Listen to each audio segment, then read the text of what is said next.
There is a quiet feeling that many people carry throughout their lives without ever knowing how to name it.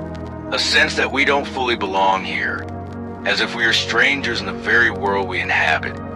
As if life is something we accidentally stumbled into rather than something we consciously stepped into.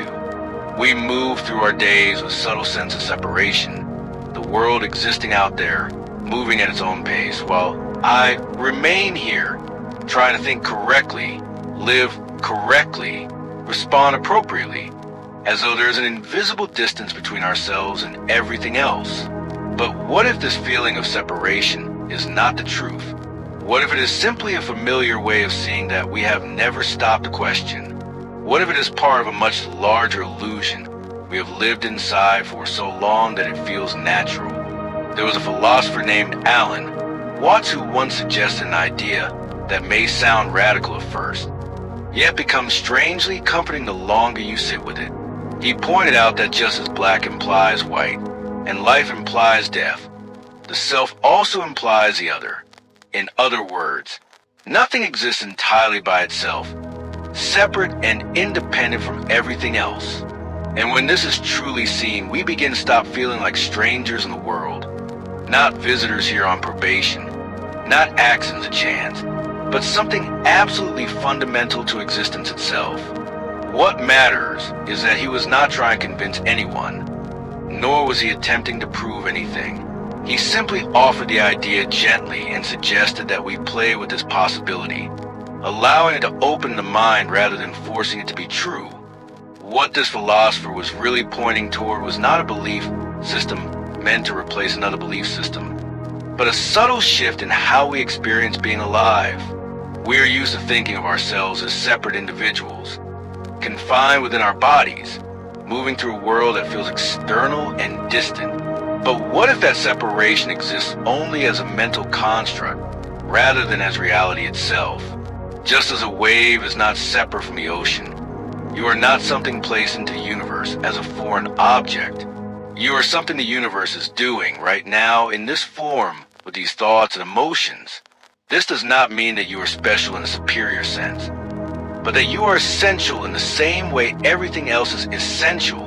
And when this idea lands, even softly, a familiar tension begins to loosen. The tension of constantly trying to belong and justify one's place in life. To make this idea more tangible, he offered a simple thought experiment.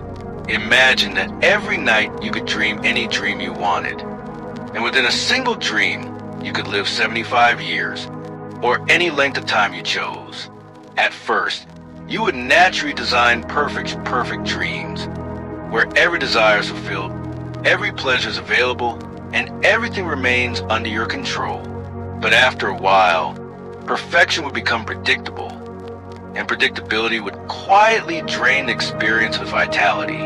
At that point, you would begin to crave something different, a dream with uncertainty, a dream in which you do not know what will happen next. Gradually, you would become adventurous enough to dream the life you're living right now, a life filled with risk, confusion, effort, and limitation. Not because you were forced to, but because unpredictability is what gives experience its depth and reality. If this perspective is taken seriously, even for a brief moment, life is no longer experienced as a punishment to endure or a test to pass correctly.